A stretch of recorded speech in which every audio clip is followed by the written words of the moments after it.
அரசுடன் நடந்த பேச்சுவார்த்தை திருப்தி தரவில்லை என கூறி செவிலியர் பயிற்சி மாணவியர் போராட்டம் தொடர்ந்துள்ளது. தனியார் மருத்துவக் கல்லூரியில் செவிலியர் பட்டய படிப்பு முடித்தவர்களை தகுதி தேர்வு மூலம் அரசு பணியில் சேர்க்கலாம் என்று சென்னை உயர்நீதிமன்றம் சமீபத்தில் உத்தரவிட்டிருந்தது.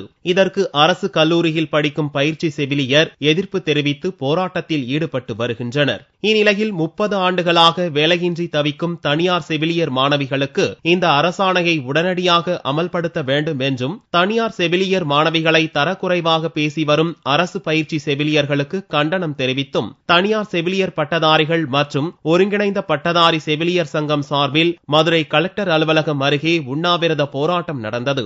நாங்களும் கவர்மெண்ட்ல படிக்கிற ஸ்டூடெண்ட் ஒரே சிலபஸ் தான், ஒரே பாடத்திட்டம் தான், ஒரே நாள் தான் எக்ஸாம் எழுதுறோம், ஒரே யூனிவர்சிட்டி தான். அப்படி இருக்கும்போது எந்த விதத்துல எங்களை எலிஜிபிள் இல்லைன்னு சொல்றாங்க?